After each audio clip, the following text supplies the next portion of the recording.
Hello, everybody. Good evening. You're listening to CJAD800. This is Open Mic Night, and I'm Stephanie Erickson. Nice to be here. Got lots of stuff to talk about tonight. I'm really excited for our guest on the second half coming up. He's a dream expert, and last night I had a dream of actually this experience, the Open Mic Night. It was a very interesting dream, and I'm very excited to speak with him about it and hear his analysis. And certainly the second half of the show, we want to hear from you and hear about your dreams. So make sure to call in or text at that time. Also coming up in this first half. Now, I'm friends with a lot of my ex-boyfriends, and some people think that's kind of weird. Fortunately, my husband's okay with it, but we're going to be talking about that after traffic in the first half of the show. Should you be friends with your ex? Are you? So make sure you start thinking about that. We're going to be talking about it soon, but first, we have a guest in studio. I'll get to her in just a minute. We're going to start talking about getting out of your comfort zone.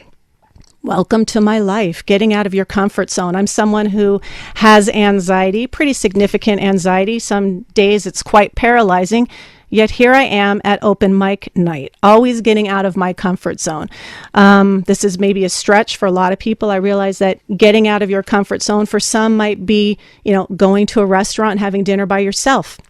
Certainly know a lot of people who couldn't do that, going to a movie on your own.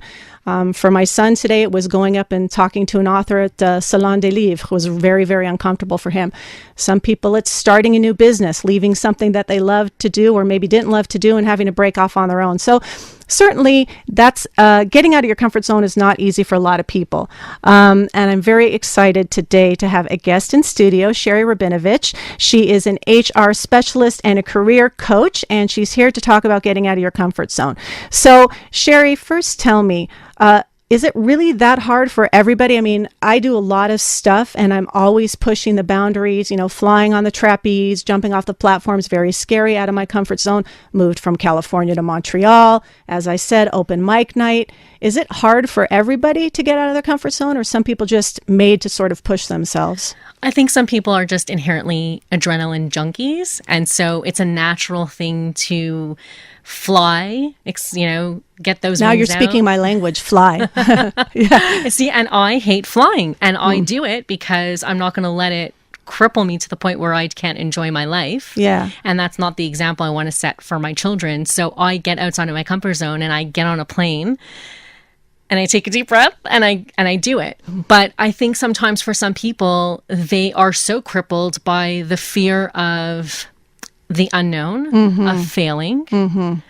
And unless they can plan the outcome, they can't get beyond Right. it. And of course, we can't plan any outcome. But you said something when you started off, and I want to first focus on that. You talked about adrenaline. Yes. So, because for me, a lot of the times that getting out of my comfort zone, for me personally, certainly flying on the trapeze, that's very adrenaline based because it's a physical activity. But are you saying that when someone, for example, gets on a plane, it's that same exact response? It's the adrenaline of getting out of our comfort zone? Well, I'm not a medical practitioner. Right, I could just tell you from my own experience and how I've dealt with getting out of my comfort zone and how I choose to do it. I think that's what it is. I think it's so incredibly paralyzing sometimes, but when you do it and you've seen how far you've come, that's where the adrenaline comes in. For me, and I know a lot of people, especially clients that come to me, who are beyond the point of saying, I can't. And I don't believe in the word can't. Yeah, I physically can't do it. Yeah. I mentally, physically, emotionally cannot on any circumstances do it. And that's what we work on. So do you think, because you meet a lot of people in your work and you're a career coach and such, so obviously you're coming across a lot of people who are looking to make a change. Yeah. Do you think that a lot of these limitations that people set upon themselves, feeling like they can't do something and it's just too uncomfortable, do you think it's based on early experiences that they have, or do you think it's just kind of like the way we're born? I don't think so. I think that I think we're all a blank slate when we enter this world, and it is our nurturing that either gives us the tools to fly, and I will say that term a lot because I really do believe it's that just setting out. Right. It's just setting letting out. go it's and letting being go free, and taking your foot, and letting fall and just free fall. I do think it's a nature. I think it's a nurture. I really do. I think that if you have people in your corner who are like, go for it. You're awesome. You No can do anything. limitations, No just go. limitations. Yeah. Just do it. When kids are little and they're learning how to walk, for me, I have little kids. They're not that little anymore, but when they were first starting to walk, it was go for it. And everyone was like, don't do that. They're going to fall in the hardwood. No, but that's great. Let them fall. They'll figure out how to get back up. That's Shari Rabinovich talking in studio. You're listening to CJAD800 Open Mic Night. I'm Stephanie Erickson. If you can tell us how you got out of your comfort zone, or maybe you're wanting to, not sure yet how to do it, we'd like to hear about it. Give us a call, 514-790-0800, or certainly you can text us at 514-800. You're talking about the nurturing piece. I don't know if it's devil's advocate, but I just don't totally agree with that, because I think that, for example, in my household, I always am encouraging my kids to push themselves, but that doesn't necessarily mean that they have that makeup within them to be able to do it. And it's not that our environment at home is limiting them. They have a hard time doing it. So I'm not sure if it's about, how we were raised. I think it's also just about our experiences in the world and hitting barriers and what happens. Right. And that's why I'm here to say that even though we get those barriers, and we're always going to, somebody is always going to be around the corner to tell us no. Yeah. So how do people take that first step? So someone is listening and saying, you know what, I've been really unhappy in a relationship and I'm scared to be a single mom now, or I'm really unhappy at my job and I want to take a move. What is something that you usually recommend to people when they're making that shift? Well, when it comes to career, what I tell my clients is to write everything down. What are all their thoughts? What makes them happy? What makes them unhappy in their current situation? And what are they looking for? What will be their ultimate? If they can design the perfect job, what would it look like? I really like that. And I really like that a lot. And I think that's something, I don't know if you listen to Tony Robbins, but I like listening to him. And it's something he talks about is imagine yourself at your happiest. Yeah. What are you feeling? What are you doing? And then how do you kind of create that in your everyday life? But, for some people, it's not realistic. There's financial limitations 100%. And stuff. So if someone has some of those limitations, financial or otherwise, are there ways we can do it in small steps? For sure. What could someone do? Listen, the side hustle is such a common thing. We keep hearing Ooh. About it, and it's such I find it such a common term that I'm hearing about it. They were just having a joke about it on the Today Show the other day, and Savannah Guthrie was saying, she had 4 side hustles while she was trying to make it, as a legal correspondent in DC. So it's about having, a passion and kind of doing it a little bit on the side, where some women do, those makeup organizations, and they just to create a little money on the side and see what happens. But that can turn into something else. I guess what's hard for people is that when your energy is divided, it's harder and slower to get to a place that you want to be because your energy is really divided. 100%. Our energies are always going to be divided because we have, 1,000 things pulling at us, but we have to make a decision once and for all of taking that leap of faith and saying, okay, I can do this. I can give it, 15 minutes. I can schedule it. We schedule everything in our lives. That's true. We do. And always on our phone. Always. Let me look at my phone. Exactly. Do I even carry a pen and paper anymore? So Shari, you're a career coach. So how can people get a hold of you if they'd like to talk to you about getting out of their comfort zone and kind of moving on in their career? How do people reach you? They can reach me at shari@thepeopleguru.ca. Perfect. Or thepeopleguru.ca is my website. I love that. The People Guru. That's so nice. So as I was stating earlier, I want to know if you think you can be friends with an ex. I know I think I can. As I said, I'm friends with lots of my exes, but I think there's going to be some different opinions on that out there. So certainly start those texts and calls coming in, 514-790-0800, text at 514-800. But first, we're going to go over to Kira Yeager, at the traffic center. I remember when we broke up the first time, seeing this is Oh, I love Taylor Swift. Welcome back. You're listening to CJAD800 Open Mic. I'm Stephanie Erickson. What a great song, Benson, to start us off with. Thank you. I think so. It's very fitting of the content of our segment right now. Exactly. And actually, never ever getting back together. It's perfect because I think, we're going to be talking about, can we be friends with an ex? And that song for me is exactly why I can be friends with an ex, because I've already dated them and I know that I don't want to be back together with them. So it's actually quite simple for me to be friends because there's no confusion. There's no jealousy. I'm not concerned that, I don't know. For me, it's not really an issue. We already have texts coming in on the topic, which is great. But I just want to first give you my opinion, because I'm sure that's exactly what you're wanting to hear right now. I think it's okay to be friends with an ex. I'm friends with almost every single ex-boyfriend I've ever had. Many of them more with the introduction of Facebook, and that's kind of how I connected with a lot of them. And I have to say it's lovely, because I'm seeing what they're doing in their lives. I'm seeing that they're doing well. We communicate now and again. And I'm actually really enjoying seeing how their life is progressing. Now, does that mean that I should be having coffee with them, or texting, or going out to lunch, or going out to drinks? Is this now a progression? I'm looking at Benson is opening his eyes big when I said going out to drink. So I think that there maybe is a progression that we should be avoiding, but I don't know. So definitely give me a call at 514-790-800. Tell me how you're feeling, or text me 514-800. Got a lot of texts coming in. I'm already going to start with one of them. So someone in Ottawa has said, I think it's totally possible to be friends with an ex, but there are a lot of variables, lots of exclamation points there. Did it end amicably? Are you in new relationships, and are your partners cool with it? At the end of the day, if there is still respect between you, then why not? Okay, I like this. I'm actually completely in agreement with everything that this texter is writing. There are a lot of variables, so I guess that's something to think about. If this person was horrible to you, treated you badly, is that a reason to not be friends with them anymore? There is one person who I'm still friends with, and we did not have the greatest relationship. It was quite tumultuous. We were in our 20s. He had some substance abuse issues, but actually when we did reconnect, he is now sober and was really remorseful about the way our relationship was. So it actually was really nice that we reconnected. So what's the limit there? Maybe if he was physically abusive, would that have been different for me? I'm not really sure, but yeah, there are variables. And did it end amicably? Well, I don't know. Do relationships ever end amicably? I've been in a few where the door slams, never ever getting back together. And that, of course, the song wasn't playing then at the time, but I could already hear it repeating in my head. But I think a point that this texter makes is, are your partners okay with it? And I think that's a very good point. You're listening to CJAD800. This is Open Mic. I'm Stephanie Erickson.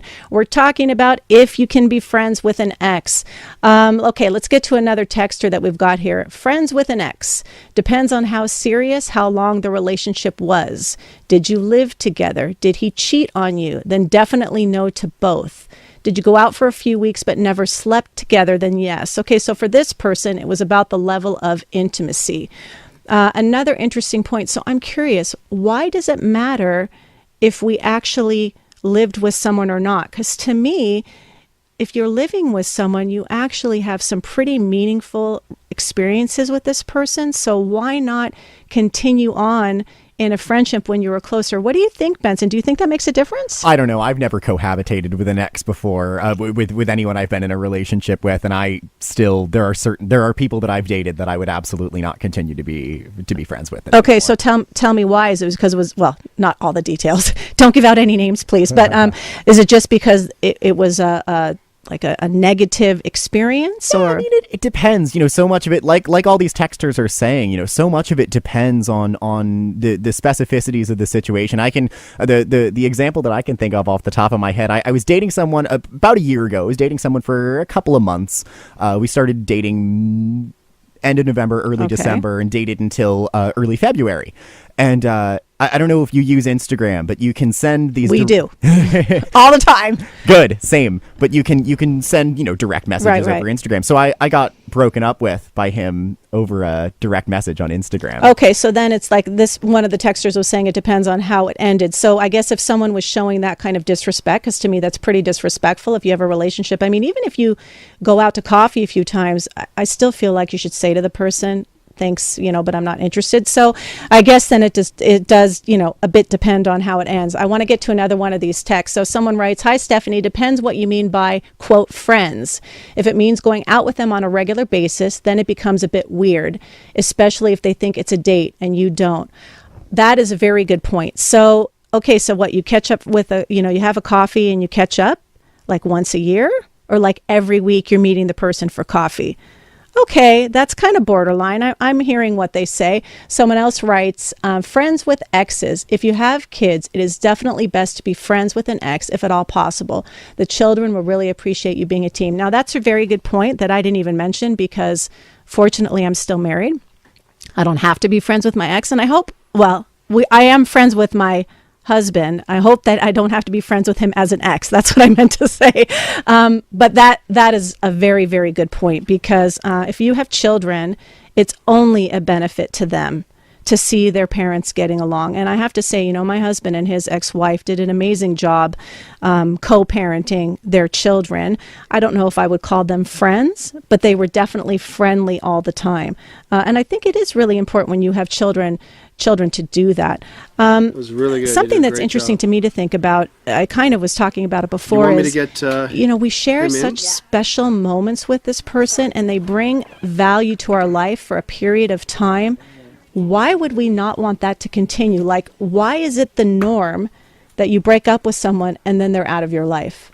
Like, I don't really get that. I mean, although probably with social media, it's a bit different. Do you think, Benson, that social media has made a difference with that? Absolutely. Yeah. I think it's hard to escape people sometimes. Even if you don't want to see them very often, it's hard to completely separate from someone, especially if you run in similar social circles to someone, because you're following them on Instagram, you're friends with them on Facebook. Even if you don't really want to be thinking about them a lot, they're still there. There's no absolutely. This is CJAD800. This is Open Mic Night. I'm Stephanie Erickson. That's Benson Cook. Thank you, Benson, for jumping in.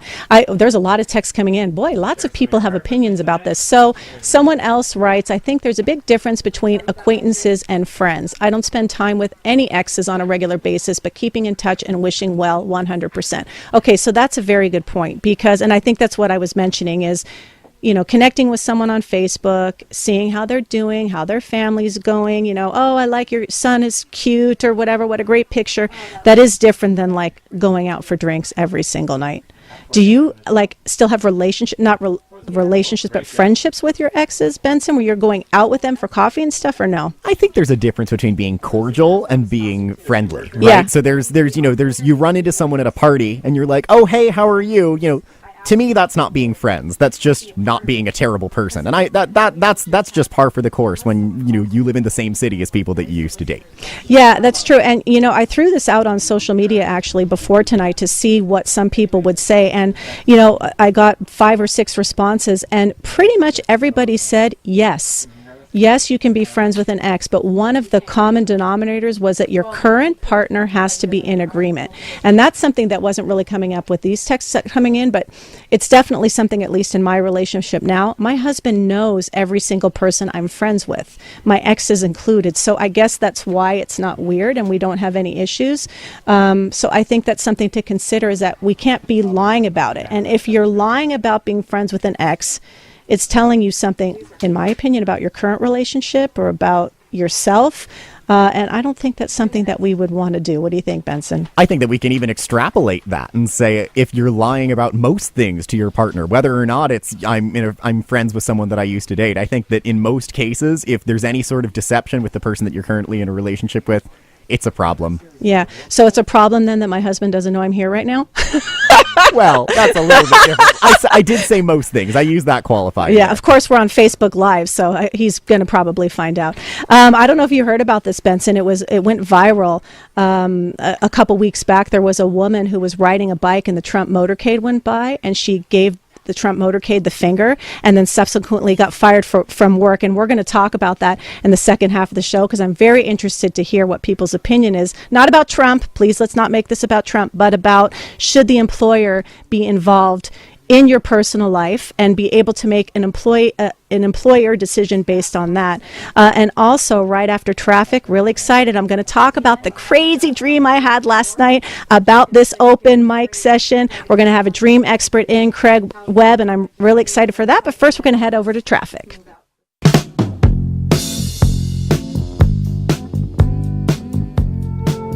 Another good choice of song. You're good at that, Benson. You're listening to CJAD800. This is Open Mic Night. I'm Stephanie Erickson. Right before we went out to traffic, I was talking about this woman a couple weeks ago who was riding on her bike and the Trump motorcade went by, and she gave the Trump motorcade the finger, and then subsequently was fired from work. And I'm going to talk about that coming up again after traffic. So get ready for that. We're going to talk about how should an employer react with somebody's personal life. Should they interfere? Should they not interfere? But first, I am going to tell you about that dream I told you about at the top of the hour. So I've been a bit out of my comfort zone, a bit nervous to play on the first half about open mic night tonight. So last night I had a dream that I was here, but it wasn't the CJAD studio. So my guest here today, he's listening, so he's going to be able to analyze this dream. I'm going to explain all the details. So I wasn't in the CJAD studio, but I was in a studio, and I had papers in front of me, as I did now, with some notes and stuff, and I was doing a pretty good job on air, being able to engage with the listeners. But then what happened was, all of a sudden, all these people started coming in the room, and they were performing dances and having costume changes. So then I was trying to engage callers, texters, keep talking to my guests, and at the same time describing what was happening live in studio with people changing their costumes and dancing. And all the while, out the window of the CJAD studio, I saw the program director, Chris Burry. He was sitting outside the studio, and he was smiling and shaking his head and like giving me a thumbs up, like I was doing a good job. So when I woke up this morning, I said, excellent, now I have a dream to talk about. So in studio, I'm very happy to analyze this dream. I have with me Craig Webb. He is a dream expert. So Craig, what is this dream about, like all of these details? Dancing in the CJAD studio. Well, first off, a general principle, we like to say it's better to interpret a dreamer, which includes their other dreams, their life, many things, and especially the feelings. Okay. So sometimes we just don't do the 10-second soundbite, what your dream means, but empower a person with a little more. On air, we have to do a little bit quicker. So do you remember the feelings from the dream? Yeah, I felt really good. Well, I know when I was feeling like I had a handle of it, I was like, oh my God, another ball is being thrown at me. Okay, wait, now what I'm going to do. So I felt like lots of things were coming at me, but that I was managing it. So that's a good point you're bringing up. So it's not necessarily the actual things that are going on in the dream that's important. It's also the feeling that you're having. Or is the feeling even more important? Well, dreams, in a certain kind of way, we could say they're a language, a visual language, sometimes sound, for feelings. So that's usually at the core. In this case, it sounds like there's a little bit of an arc, some anxiety. Oh my gosh, what's going on in the studio? All these dancers. I got to dance 5 guests, 6 guests in an hour on the Saturday night. Okay. Yeah. How am I going to juggle all these people? There's all kind of different acts, different costumes. Hey, you know what? But the program director gives me a thumbs up. I'm dancing pretty good on this 8 o'clock. Okay, so it was a positive interpretation. That's great. You're listening to CJAD 800, and this is Open Mic Night. I'm Stephanie Erickson. In studio, I have with me Craig Webb, and we're talking about dreams. So that dream was good. It was positive. I had a good feeling. So when people are thinking about their dreams, so they wake up and they say, oh my God, I had the weirdest dream or the best dream. When people are, let's say, writing down their dreams, which I'm sure is a technique to try and remember and process, you're suggesting they write down the feelings, the smells, the sounds, in addition to like all the details? Well, as many as they can within the confines of life's busyness. But the feelings are really key. I usually encourage them title it, so you kind of have the core Title energy. it. A dream title. So like what would the title be for my dream? Dancing the 6 guests at the 8 o'clock CJD hours. Yeah. You kind of get the nugget in there. Okay. And then also try to tell it present tense, because it brings the feelings and the story more real as you're telling it or writing it. And that's what the dream wants. It wants to be an experience. It's like a friend. It wants to tell you something and come in your life some way and then make a change in your life. That's such a nice way to say it. The dream is your friend, and he or she is trying to tell you something. So even nightmares are friends. I was going to ask you about that because I was reading up on you, and you were saying that nightmares are actually really good information. I don't think people would wish for a nightmare, but how can nightmares serve us? Well, I don't encourage people to have nightmares, but if they're having them, I say, well, lucky you, if you get the message and then act on it. Like maybe a smoke alarm on the wall, or the oil light in our car. It's not the greatest news, but it's a warning. Hey, something's out of whack. There's a risk here for a fire if it's a smoke alarm. So the nightmare comes as a warning. Hey, something's out of whack in our psyche. There's a recurring habit that we're not doing, or there's a choice coming up really soon. Beep, beep, beep, beep, light, red light flashing, Right. change something. Otherwise, you might end up with a sickness or some physical result of what at first is just a nightmare. Even many years, 6 to 10 years down the line. Wow. A recurring nightmare of severe proportions can end up as body sickness, even cancer. Oh, so my we're talking God. about serious events yeah, we are. in their infancy. in You're a listening to nightmare form. Craig Webb. He's a dream expert. This is CJAD800, and this is Open Mic Night. I'm Stephanie Erickson. So you're talking about the warning light, the smoke alarm. So dreams aren't necessarily literal. You see a smoke alarm or the gas tank is low in your dream. You're not suggesting that, someone should look at if their car is running. You're saying that we need to look for those symbols and then try and somehow apply those symbols to our life. Yeah, they can be multi-level though. Like brakes failing on my car dream. You might go metaphorical, symbolic. Am I going too fast? Am I out of control? Am I going to be able to make this next decision, the turn in time? But then it's not a terrible idea. Maybe if I've been having little questions or hearing some funny sounds, get the physical brakes checked. Because sometimes they come quite literally as a warning or as guidance about real world stuff. Okay. We just had a text come in, Craig, and I want to read it to you. Someone writes, I'm a super vivid dreamer. I've had a recurring dream here and there for all my life. In my grandparents' house, there was a cubby under the stairs, and in my dreams, I would access secret tunnels through that cubby, which explored secret areas of the house. As I got older, my real life size played into my dream, and the tunnels became tighter and tighter as I grew larger over the years. And it's the only dream in which I ever felt like I was out of body watching myself. I had it often as a child and then years later here and there as an adult. Wow. That is a very interesting. Yeah. Thanks, so, dreamer. Yeah. Thanks, sharing. dreamer. So is she doomed? She's in tunnels? As we Or get he, here, maybe I it's a think he. she could link with the feeling, if it's a she, that when I'm in childhood, I'm usually vulnerable, having fun, exploring cool tunnels. And that maybe she has less and less access to some of that childhood wonder, joy, curiosity. Tunnels getting narrower, smaller. And grandparents' house also is kind of a hint of something past. So a feeling I may or may not lose touch with. Just check what events happened on the day before the dream. Oh, that's an and you'll interesting see where point. the feeling links with, I did reconnect with my old childhood friend. Okay, or so I that's read a that good book tip. from childhood, and I'd like to have more of that feeling in my life. That's usually what the dream's saying. So an action item, have more play, have more fun. Yeah. You're listening to Craig Webb. He's a dream expert. Craig, so you're talking about, you can a tip. First of all, one of your tips is to, link something together, like the day before an event happens and then you have the dream the next day. Are there some common symbols? For example, I've kind of always heard water means emotions. Can you apply these I have a couple dream books, right? And so they have this image means the this. dream dictionary for the coffee table. I have 3 of them. Yes. Is it really true or no? It's really individual. It's good to say that there's themes that are pretty universal, some across cultures. I bet you tons of the listeners have had chase dreams or pursuit. A common nightmare, often recurring.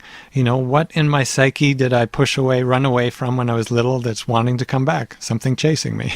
Let me ask you this, Craig. So I just want to mention another texter just wrote, weird, I used to have the same tunneling dreams. So that's interesting that there's 2. But then another texter asked a question. I want to throw it out to you, Craig.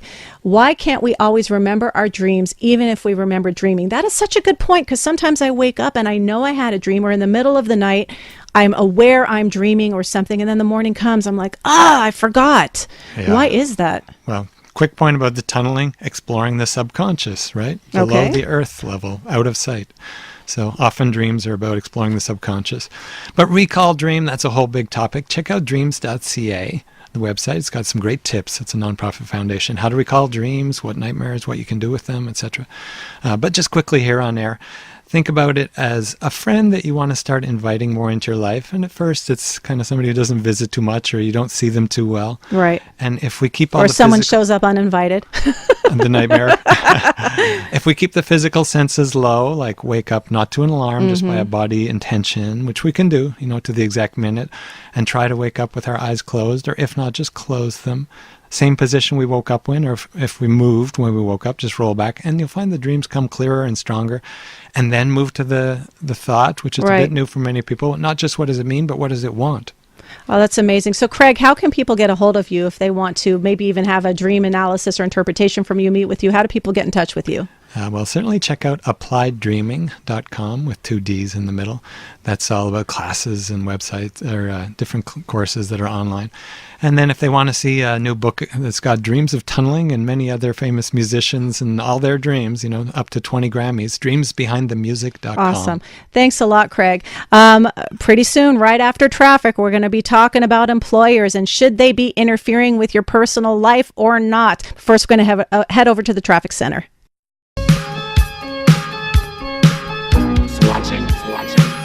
Little Michael Jackson. I'll spare you with my singing, but I do love that song. You're listening to CJAD800. This is Open Mic Night. I'm Stephanie Erickson.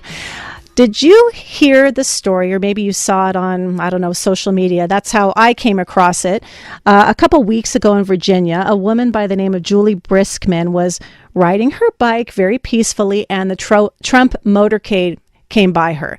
And she said in her interview later, she said she was frustrated because he had been out golfing and she was thinking about Puerto Rico and it got her frustrated. And so she gave the finger to the Trump motorcade. Someone else took a picture. She didn't post this, but someone else took a picture, posted it. And then a friend of hers saw that and say, "Hey, Julie, isn't this you?" So Julie, on her, by herself, went to her employer the next day and said, "Hey, look, I just want you to know this picture is up there of me giving the finger to the Trump motorcade." And then they fired her. The employer said that she had violated a social media policy and she posted something that was quote unquote obscene.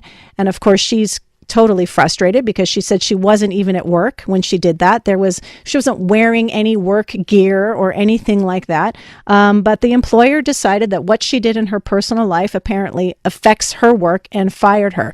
So I'm interested to see what you guys think of that. Do you think that the employer has the right to look at, let's say, social media feeds or look what we're doing in our own personal life and make a decision at your workplace based on that? Give me a call, 514-790-0800, or text at 514-800. And please, let's not make this a discussion about Trump.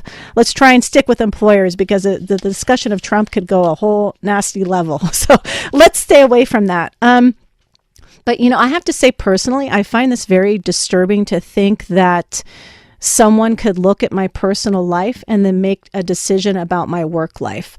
I did throw this out to social media a couple days ago. I have a Facebook page, This Matters to Me, and it's a 2, not T-O, but the number 2. And I threw it out there, and it was interesting, some of the responses that I got. And what seemed to be pretty consistent is that people were saying that it depends on what your work is. So if you're a government employee or maybe a police officer or a firefighter, so someone who is serving the people, then I guess your conduct has to stay, appropriate, respectable, reasonable when you're not at the workplace. I don't know. I guess that's probably the case. I don't think we would want to see Justin Trudeau doing that to the Trump motorcade, but of course he's holding a very different position than someone like me. But, what about someone who's in the media? Should they be fired from their job if they do something in their personal life? And where is the line drawn on that? Like, do they start saying, well, you're posting things about drinking, or you're drunk at a party, therefore I'm going to fire you because of your conduct? Or you're looking like you're not a good parent when you're posting whatever, your kid fell asleep on the floor at the IGA and you're posting how funny my son just, fell asleep on the floor. You're a bad parent, therefore we're going to fire you. Like, where is that line?